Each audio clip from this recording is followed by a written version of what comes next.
Welcome and thank you for waiting. All participants will remain in a listen-only mode for the duration of today's webinar. Today's webinar session is being recorded and will be posted publicly. If you have any objections, you may disconnect at this time.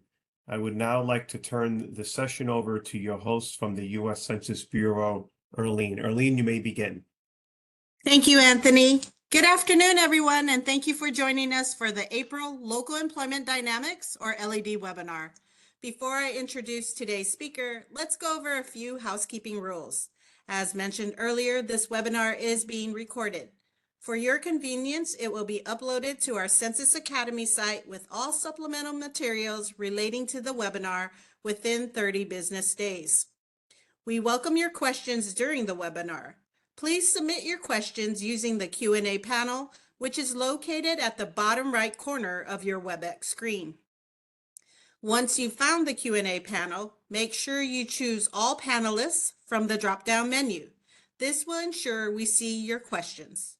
As time allows, we will answer your questions directly through the Q&A panel, or we will share your questions with the presenter to respond to during the Q&A portion of the webinar.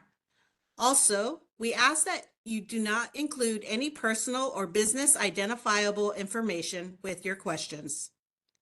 We suggest that the chat panel stay open, as well as we will be providing key links and other resources throughout the webinar. Keep in mind, you won't be able to respond to the chat. That is for us to send out links and other resources related to the presentation. As you know, we are in a virtual environment and sometimes technical difficulties might occur. If you are having issues, try a different browser or consider logging out and coming back into the session. If you are having audio issues, try selecting the computer audio or calling into the webinar via phone.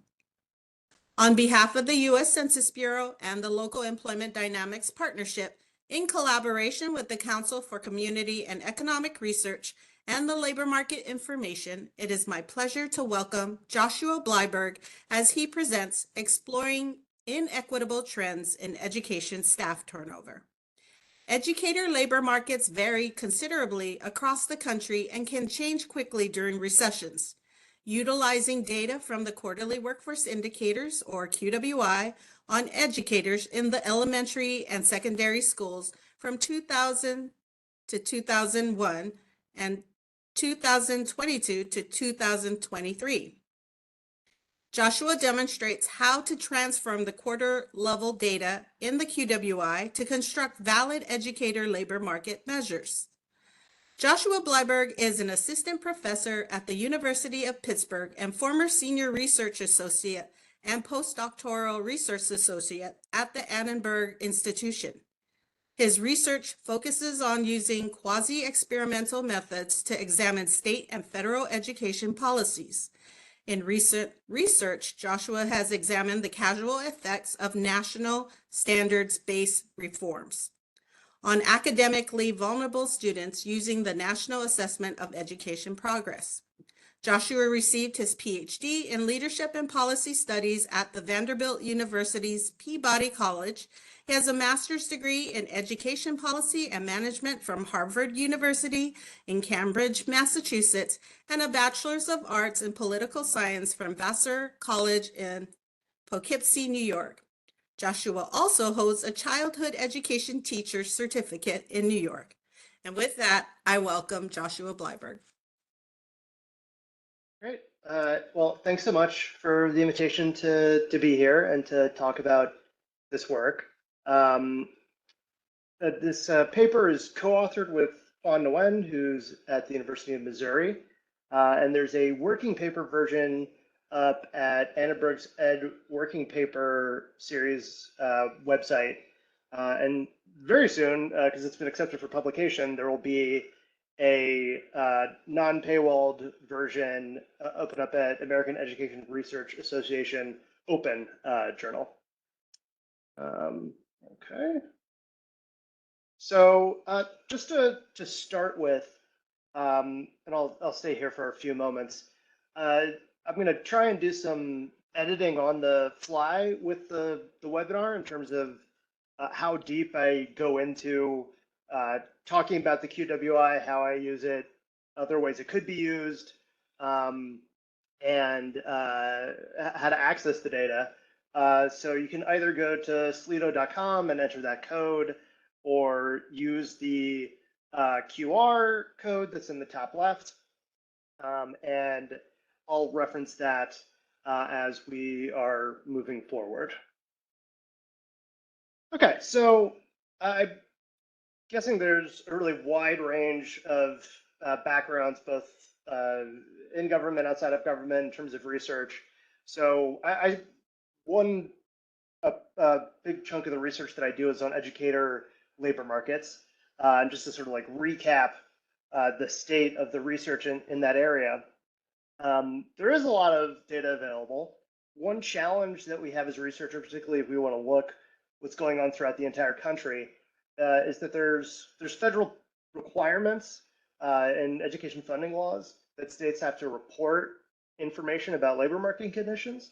There aren't standardized definitions on those surveys, so it's left up to the subjective response of whichever state or district official is filling out that information. For some of this stuff, like teacher turnover, it's fairly straightforward. There's not a whole lot of subjectivity there. Like a teacher is working in a school, they're working in another school, they're no longer there. That's pretty straightforward. But some of these other measures, particularly teacher vacancies or teacher shortages, gets pretty existential in a hurry. So for example, like whether or not you are missing a teacher or missing a cafeteria worker reflects some implicit understanding of the resources that are needed, and also implicitly what the expected outcomes are for students, for just operations overall. So the challenge in part that we face is just looking at information from different places. We'll get wildly different reports about the degree of vacancies and just a similar, although lesser extent, differences in teacher attrition or turnover. Another big challenge we have, what I call here lack of granular estimates. To put it another way, this is really about how most of the highest quality data is available nationally or for individual states. And as I'll talk more about later in the presentation, it's been known for a while that local estimates, either for school districts or what I use the QWI for, which is counties, are far more useful. Most of the variation in labor market measures is at that local level. And to put it a slightly different way, there is no national labor market really for anything, but particularly for education. Location is a really critical factor when folks are making choices about where they want to apply and who they're going to hire. Part of this is just practical. A lot of people want to stay in the community where they got their teaching credentials. But there's also like a structural factor here, which is if you get a teaching certification in one state, there's usually some level of reciprocity that would allow you to use it in another state to get a job. But no state lets people who are certified there work in every other place. So you don't really have the option to go wherever you like. You're going to be a bit restricted. So the ability to see what's happening locally is quite important. And there's also like a lack of connection here between the data that we have about the descriptive characteristics for teachers and information we have for labor market measures. So there's plenty of information about educational attainment, gender, race, ethnicity for teachers. It's just not connected with the turnover data. This is important because there's a growing literature that shows that students are successful when they have at least one teacher that has a similar background to them. And we don't really know the extent to which that is a problem that is being made worse or is unrelated to changes that are happening in the labor market. So the research question here is like really pretty straightforward. I mean, the main contribution to this paper is, as Erling was putting it, we're like using the QWI and it's kind of like a proof of concept. But the question such as this is just like, how do these labor market measures vary across time, region, and educator characteristics? And the first thing we're going to do is just establish that these are valid measures. I guess it's less actually about the validity. We know they're measuring what they're supposed to be measuring, but more are they like related to measures that are most commonly used by education researchers to show that this measure can be used with confidence for people in different communities. And then we're also going to look at turnover and net negative job flow. Net negative job flow is a proxy for teacher vacancies and shortages, and I'll talk more about that in a moment. The good news for everyone that's on this call, it's not a waste of time. We do find that the QWI can be used to create these labor market measures. And interestingly, although I'll show you a bunch of other findings too, we corroborate this sort of like core finding that turnover and net negative job flows vary more between counties than across time. So just taking a moment to look quickly at my poll here. Okay, we've got a good proportion of people who've never used the QWI, which is great. I'm glad to be an evangelist for the QWI to play a small part in that, because I think it's a fantastic data set. So there's a lot more detail here. This is just a figure that I pulled down from the QWI FAQ that's available. And to put it simply, there's a lot of different sources of data that the folks at the Census Bureau are using to create the QWI. I'll simplify it a little bit. A core component of the data in the QWI are these unemployment insurance records that are paired with other census records and also Social Security information. And what that gets you with the QWI that is a value add compared to the other great products that BLS and the Census Bureau has it's like individual level information, even though there isn't individual level information in the public data, but it is leveraging that individual level information to give you specific counts of these different labor market measures. So the core thing that's a lot of these measures are derived from is whether or not an individual is receiving money or salary from an individual firm, and then the industry and lots of other information about that firm is observed. That's then combined with information from other data sets like the QCEW and BDS, and what you get is this really like unique and useful data set where it's set up so you have information about an individual industry in a specific quarter for a specific year. So it's bundling together information for 3-month periods. And so then, for example, I'm going to be showing you a turnover variable, and that is showing you differences in where an individual is employed compared to, say, the first quarter of the year compared to the second quarter of the year. One of the other things that's really neat about the QWI is that there's lots of different ways to access the QWI, but also some other LHD data sets. So the extraction tool is super simple, straightforward to use, just in a web app interface. You can create a custom data set. There's also files that you can just download via FTP onto your computer. And then the API, which is what I use for this research, is also incredibly powerful. For folks on this call who have never used an API, there could perhaps be a little bit intimidating the very first time you use one, but my experience has been quite easy after that. So it's in this fun category of life skills where, well, once you've done it a few times, it feels a lot more accessible. And there's different applications that can use the API, but you can also just think about it as simply as entering in a URL into a web browser, and you can get data that way too. So all that requires is requesting an API key from the census, which is a really straightforward and quick process.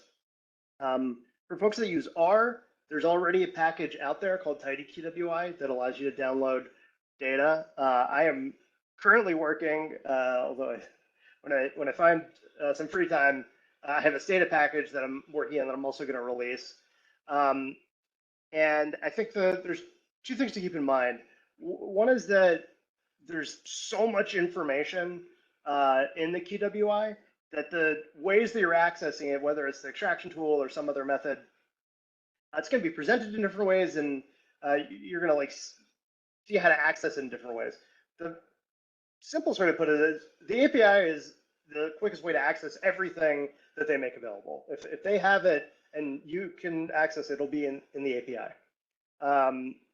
And whatever your large language model of choice is, these are an excellent use case for AI. You do not need to be a programmer of even the most basic skill level to show, to point an LLM to information about the QWI API, and then have it write a script that, or even just a URL that you can download the information that you are looking for. Although I caution you against sharing your API key with any LLM. That is not best practice. Okay, so that's the data, and I'll come back to this at the end for folks that are not in an education space. But what we do in the paper, as earlier mentioned at the beginning, is we take these quarter-to-quarter measures and we translate them onto a school year. So just to state, how the school year works, which I'm sure everyone is familiar with, there's that fall component and the spring component of the school year. We're wrapping up the 2025-26 school year, where we're in the spring of 26. And adjusting the quarters is important for not just like having a measure that is like similar to other measures that are used by education researchers, but it also works around this measurement issue of teachers primarily not working in the summer. And I'll talk more about that at a little later point. But what we're doing is really pretty simple. For turnover, you can see the formula that we're using there. In the numerator, there's really two different components of teachers who are retreating or leaving the schools. You've got new hires. So those new hires weren't in the school before, so they're representing a new person to the school. And then there's just the change in employment in year T compared to year T minus one. So for that, we're looking at the fall, which is Q3, and then comparing it to Q1 of the prior year. For net negative job growth, we're just looking at the change in total employment from each quarter to quarter. So at the beginning of Q1 compared to the end of Q1, at the beginning of Q2 compared to the end of Q2, and then summing that up across 4 quarters. It's conceptually a little bit different than vacancies. In the user materials, net negative job flows are referred to as job destruction. It's in practice probably not always a job that is destroyed. It could be a vacancy where there's just like an unexpected number of people who retire or voluntarily quit or some other reason. Destroyed sort of implies that like there is a boss somewhere that's laying someone off. There's a reduction in force. That's certainly part of what's happening, but doesn't necessarily need to be the only thing that is happening. And then you can also look at employee characteristics across these 3 different categories: race, ethnicity, and educational attainment. I'm going to focus mostly later on bachelor's or advanced, because by restricting our data set to looking at people who work in schools with a bachelor or advanced degree, that's a pretty good proxy for just looking at teachers as opposed to everyone that works in a school, which we refer to as educators. Okay, so again, just like a recap of what information is contained in the QWI. The QWI data is available at several geographic levels: county, metropolitan statistical area, state. I think I'm missing an intermediate one in there, but certainly state is the largest, and county is the smallest unit. an essential part of the process for the creation of the QWI data, as I mentioned at the beginning, is access to those state unemployment records, which states make available. So the first year that any information is available is 1990 for states that were in the pilot for the QWI. And then as more states contributed over time, you see every state really contributing by 2001. There's a bit of a lag for some states. There's a part of the website in the QWI where you can see the most recent year that states made their data available. But the main point here is I think there's roughly 3,300 counties in the country. So there's data for the vast majority of counties. So it's this fantastic combination of both national scope, but also allows for focus on individual local counties as well, which is super valuable. So using the census data, we were able to merge in the NACS occupation code, this is using the 4-digit. We also used the 5 and the 6-digit in the paper. But for the 4-digit elementary and secondary industry, we looked at the occupations of folks in that industry. And for everyone, regardless of education level, it's about 75% teachers and 25% folks who are not teachers. That includes educational administrators, school counselors, cafeteria workers, bus drivers, things like that. If we restrict it to just folks with a bachelor's or above, it's 96% teachers, with the remaining 4% being those administrators and counselors and other folks that have a college degree. So you might hear me slipping back and forth between using educators and teachers. If I speak correctly, for this presentation, educators refers to anyone that works in a school, any staff member, teacher, or otherwise. And teacher means just teacher. That one's a little bit simpler to understand. Okay, so first, just to establish the validity of the QWI measures that we have, I've got turnover on the left and net negative job flow on the right. And then we're comparing them to state records. So on the left, we've got turnover records from Colorado, Maryland, and Pennsylvania.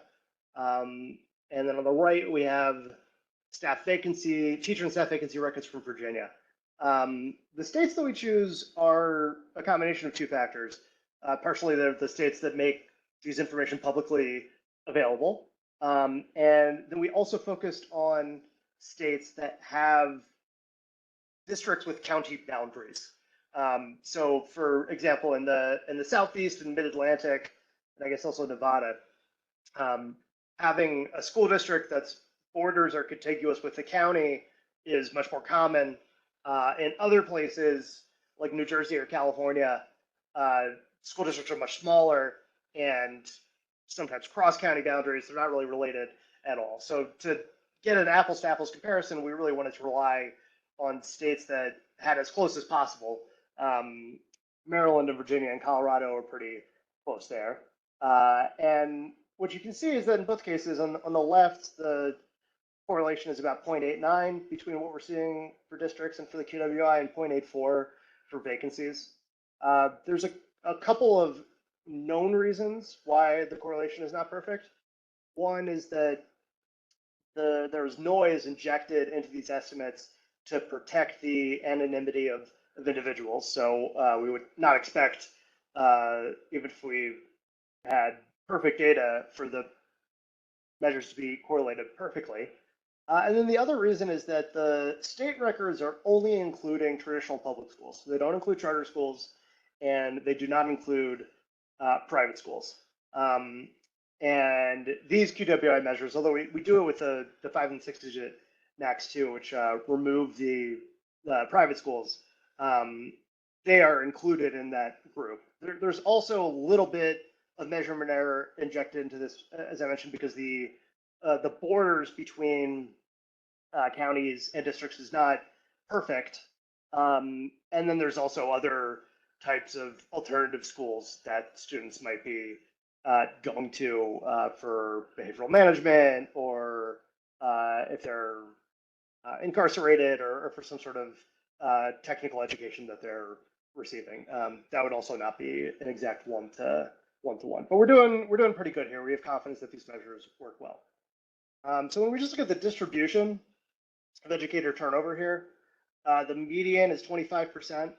There's a bit of a right skew. So the 99th percentile you can see here is 52.5 about, which is quite a lot of turnover. And the median is just a bit right to the center of the distribution overall. So the median is a bit higher than the mean, which I think on average is about 23. So this is similar to measures using other data set from the National Center of Education Statistics. And there's also a separate survey done by the folks at RAND for the past few years that this is also quite similar to. And when here we're looking at net negative job flows, this is the one that's similar to teacher vacancies or shortages. The distribution is the log transformation. There's a really heavy right tail here. And then the actual numbers on the x-axis represent the raw counts that correspond to the logged counts that you're seeing in the distribution. So the median number of vacancies is 108.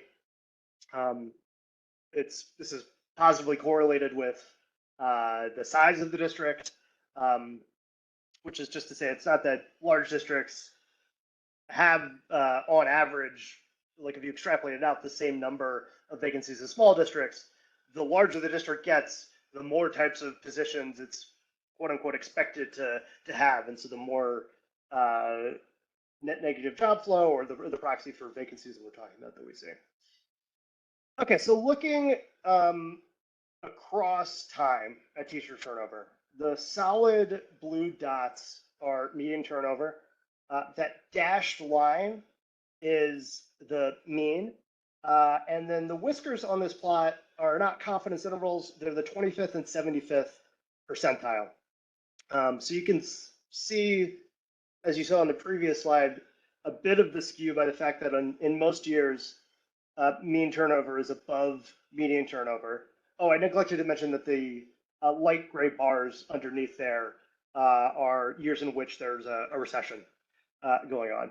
So there's a couple of things worth noting. It's pretty stable across time, which is partially this point that I was previewing at the beginning, that there's far more variation between individual counties than there is across time. So unless there's a pretty serious economic event, turnover on average or at the median across the country is usually pretty close.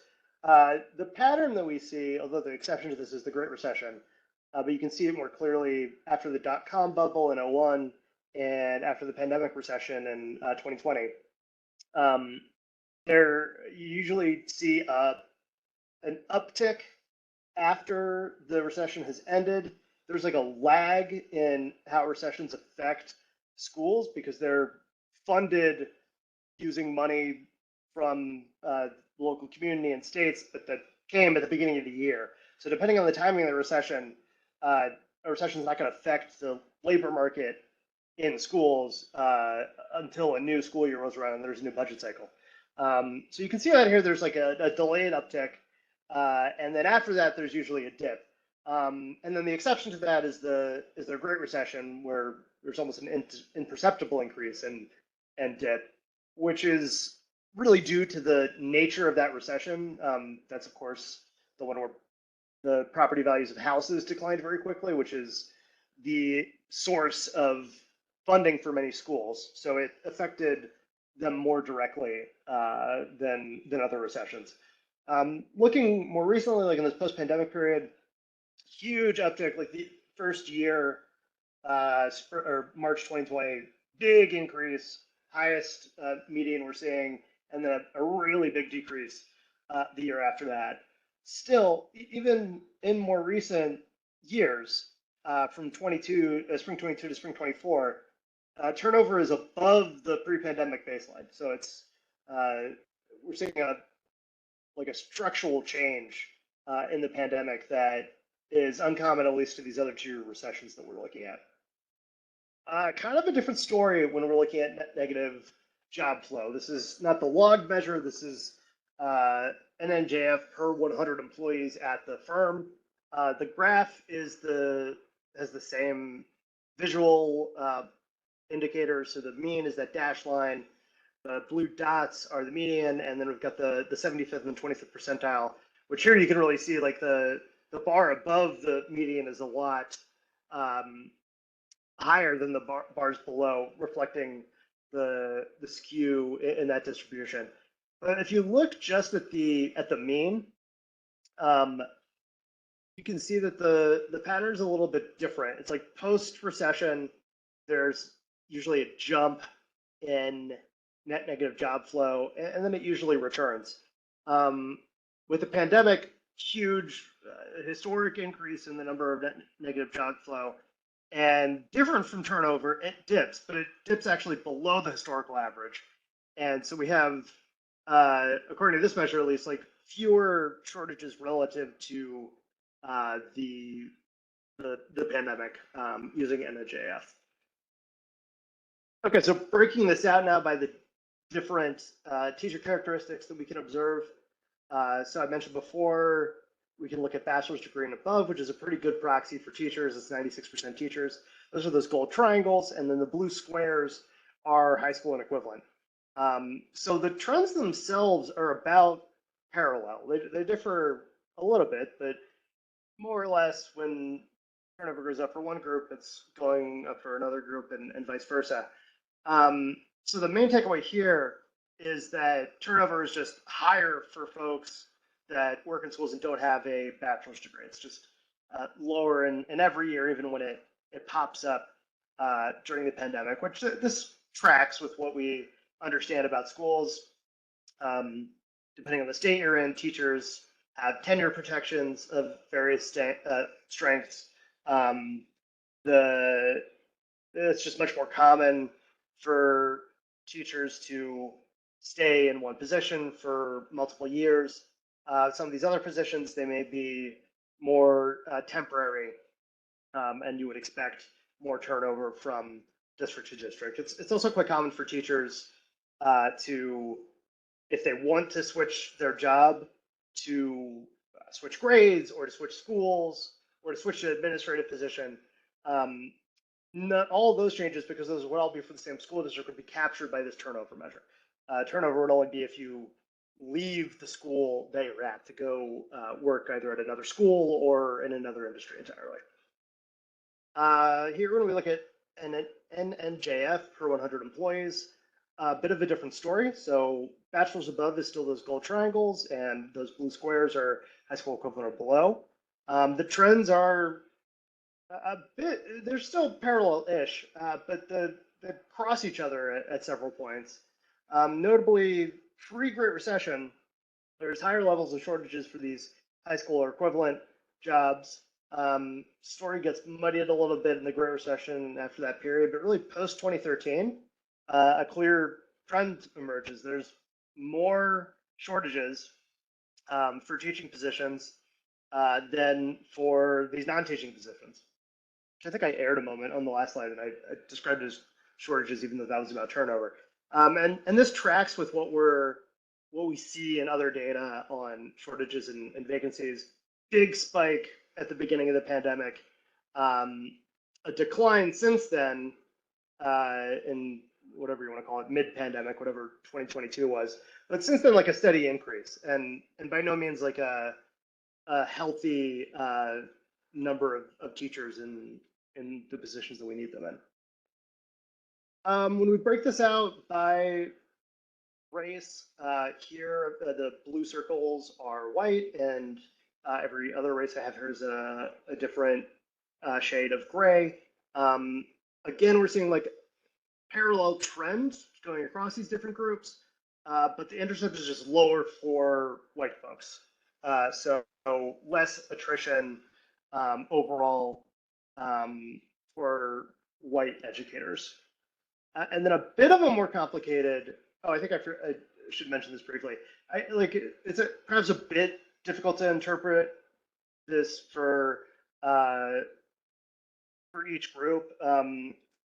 71% of people that work for schools are white, 12% are black.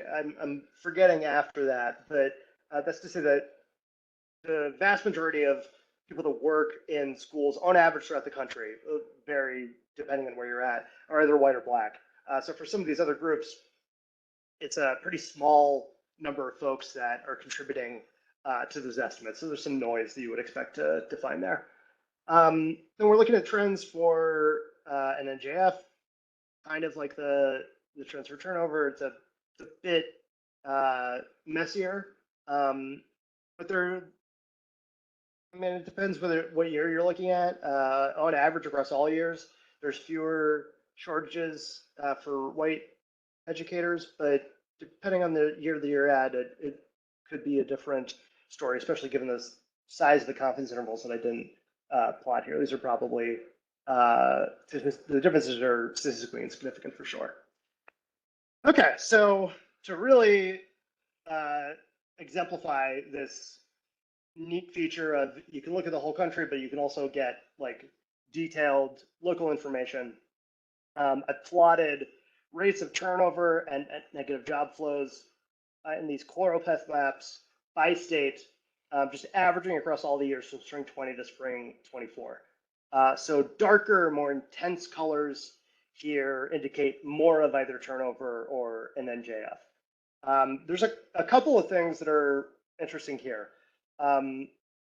We've done some research that's not in the paper, nothing formal yet, but there's no really observable correlations between the severity of the pandemic or the policy choices that schools were making during the pandemic and turnover and NJF, as we're saying. So the policies would be things like masking mandates or investments in HVAC or air conditioning, choices about virtual education, whether or not for hybrid options and all that stuff. The clear pattern that you can see here is really like geographic, which is interesting. The Southeast and Mid-Atlantic have lower turnover in NJF during the pandemic. And apologies if I offend any people from the Midwest with my wonky definition of the Midwest here, but it's sort of like the classic Midwest of like Minnesota and Nebraska, and then like further into what is probably more the Pacific Northwest out to Washington. So this upper left part of the map where we are seeing the highest levels of turnover and NJF. We really don't have anything other than guesses as to why we're seeing that pattern. It's certainly true that in that Midwest and sort of upper Northwest portion of the country, there's more rural schools. Rural schools have a lot of challenges when it comes to recruiting and retaining teachers, partially due to the licensing stuff that I was mentioning at the beginning. But you also see a lot of rural schools in the Southwest and the Southeast. So no clear example there for what could be going on. It's nonetheless a very interesting pattern. One of the other things that you can do with the KWI, this is sort of just an example of what we do, is you can look at the effect of different policies. So I'll show you two here that we looked at throughout different sectors, including in education. There's a lot of interest in a 4-day work week on the theory that workers working the same number of hours, but just over 4 days and getting a 3-day weekend every weekend are more efficient with that sort of like allocation of time. There's schools, particularly in like Missouri, Nebraska, some in Oklahoma that have experimented with this. And there's some new research that shows that teacher satisfaction is lower, and some evidence that it at least doesn't help student outcomes. But a big part of that question that hasn't been answered, except in some specific state studies, is how does it affect labor market outcomes? So here I've just plotted out the predicted outcomes for both turnover on the left and net negative job flow on the right. Oh, I seem to have gotten the key wrong on the left one here, but these are both 4-day work weeks, and the gray bar on this slide, those are both 4-day work weeks. And so you can see the turnover and NJF is significantly higher in both of those cases. Sort of previewing what I had on the previous slide. Another policy that I study a lot is state takeover. So this occurs when states choose to take over an individual school district. This can occur for a lot of different reasons. One of the most common is that there's some sort of fiscal mismanagement of the school district, either due to just bad practice or in some extreme cases, actual criminal mismanagement. There's also examples of districts that are taken over by the state because of very low student outcomes. And this is thought of as a reform of last resort. As a general principle, in most places, it's valued that schools are have local governance and that people can vote for the school members and democratically participate in governance of the school. So removing voters' ability to choose their leaders is a pretty drastic reform, and can be disruptive. I mean, it's intentionally disruptive. The idea is that like something is not working well at the school, and there is a need for intervention. But the concern is that disruption can backfire and have side effects. So here you can see similarly, after takeover, there's an increase in turnover, and there's a pretty large and significant increase in net negative job flow. So that initial takeover is, we can intuit from this, leading educators to want to leave those school districts, perhaps due to disruption, perhaps due to lack of confidence in the new leadership. Could be for a variety of reasons, but it's an important finding. Okay, so for all my folks that are not interested in education, thanks for bearing with me up to this point. I assure you that the QWI data are useful for many other purposes, but I also thought through some other industries that the specific approach that we use in terms of adjusting from quarters to a different year measure could be valuable.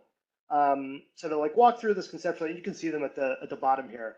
What joins together all these industries in that little table is that there is a pretty extreme decrease in the number of employees during one part of the year. For schools, that's during the summer.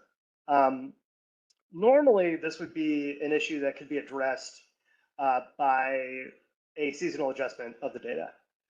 That works far better when it's an industry like retail sales. So there's like a baseline number of employees that are working at big box stores or wherever, and then they hire a bunch of temporary employees during the holiday season, and then it returns to that norm. That creates a nice trend with a big bump in it that you can then iron out a little bit.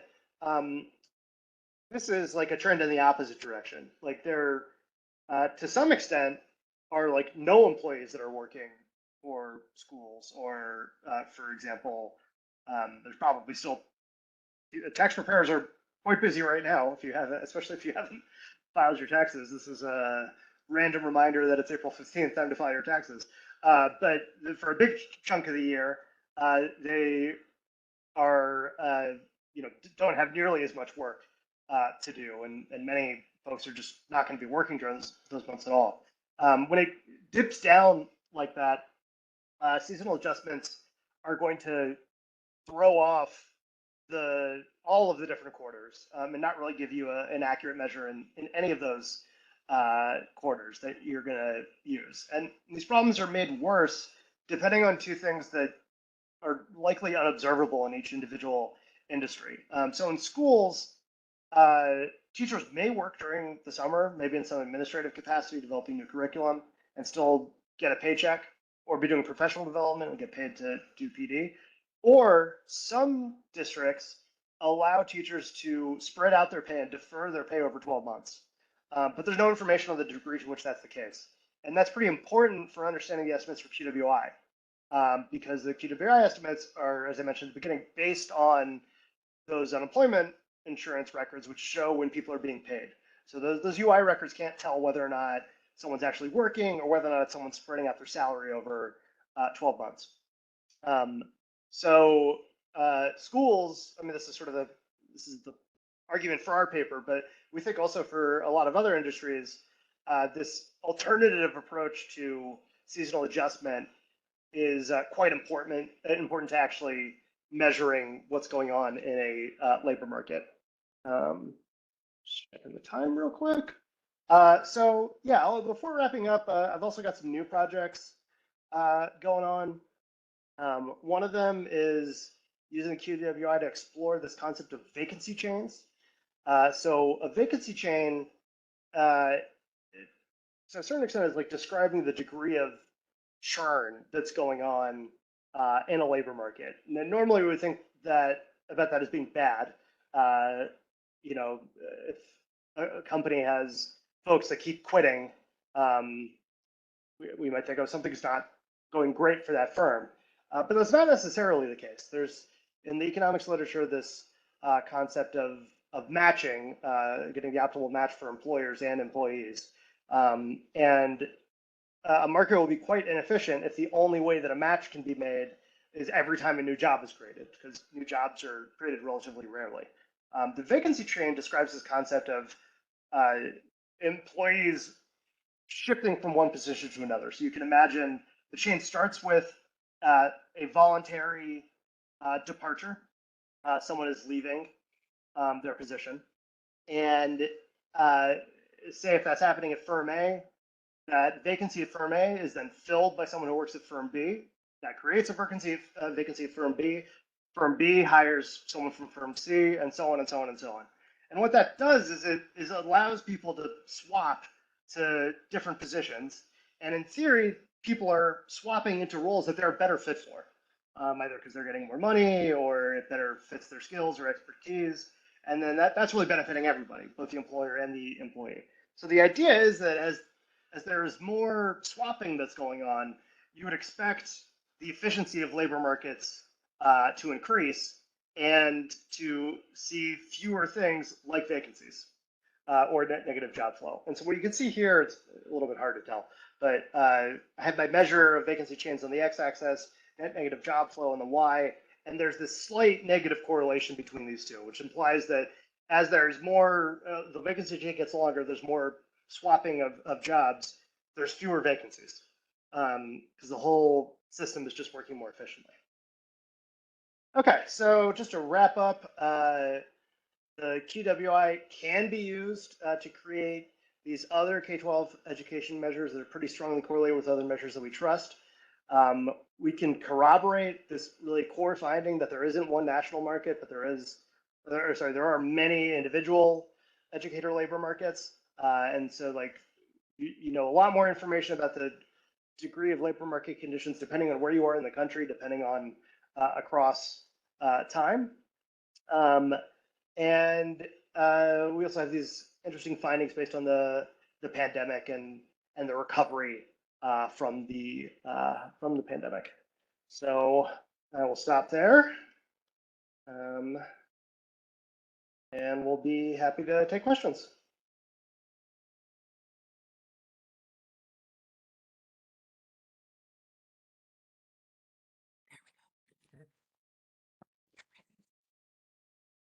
Thank you, Joshua. Before we get to the questions, as a reminder, the presentation will be accessible on the Census Academy website at census.gov/academy under the webinar tab within 30 days. The links have been added to the chat. Again, please type all of your questions in the Q&A box and keep your questions pertaining to the presentation. The chat has been disabled to our attendees. And now for our questions. QWI provides industry employment data at a given time in a given geography. Is that correct? Yep. So it's sort of it's hard to describe in words. So if you're interested, I would strongly encourage you to go to the Data Explorer and to use a non-technical term, like poke around. But for different measures, you're getting quarter by quarter counts, and then those counts are available at so they could be counts of employees, counts of people separating, counts of people being hired, and then they're available at different geographic levels, which includes states, counties, and MSAs. Okay. Let's hold for a second and wait for any other questions. Just give it a minute.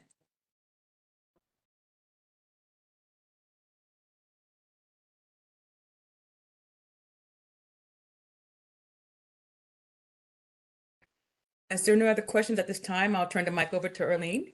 Thank you, Arlene. Right. Well, thank you, everyone. Okay, well, we just had a question pop in. Does QWI data map onto geographies that are available in small area estimates, example, school districts level of poverty, exist? Yeah, I think the question asker can maybe clarify, but I believe they're referring to I call it SIPE, but the small area income poverty estimates, SAIPE.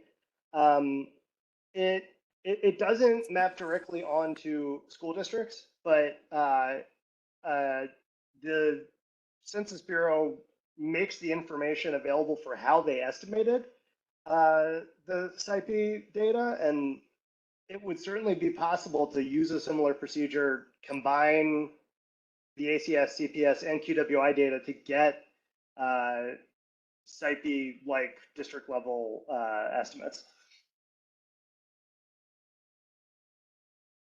And QWI data inform workforce development strategies and at the municipal, county, and other regional levels. Yeah, I think for sure. So the industry codes follow the NIACS or NAICS. And as we were talking about right at the beginning, they've added into the QWI the most detailed codes that go from 2 to 6 digits, with the 6-digit codes being the most detailed. And so those will include all different types of municipal governments. I'm not sure how fine grained they go, but you could certainly see information about pay, separations, hiring, education levels. So I think there's a lot of information in there that could inform strategy, either if you were just looking at nationally or wanted to know what was going on with your peer neighbors or anything.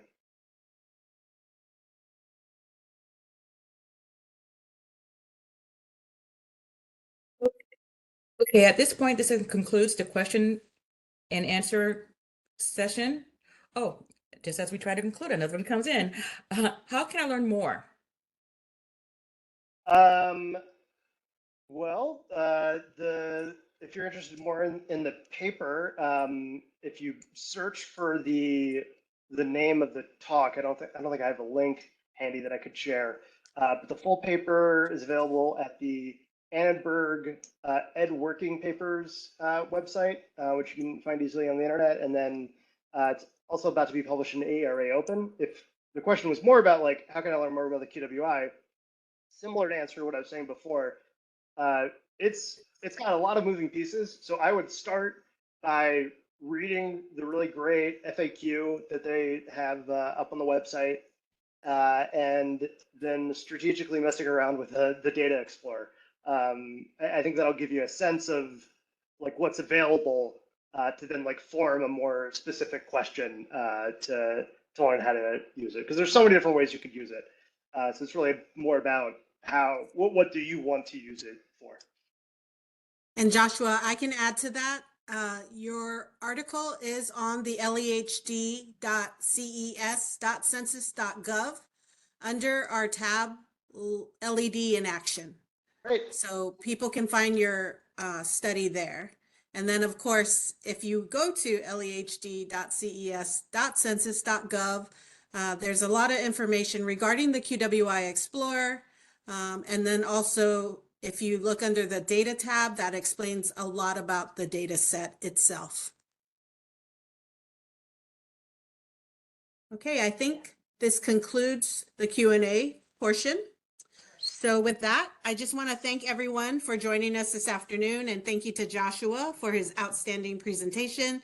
Would you like to make any closing remarks? Nope. Thanks so much for inviting me and everyone for listening. Super. So this concludes the April LED webinar. Join us on May 20th at 1:30 p.m. Eastern Time when our returning presenters from the San Diego Association of Governments present Analyzing Accessibility of Essential Services and Opportunities for Tribal Nations.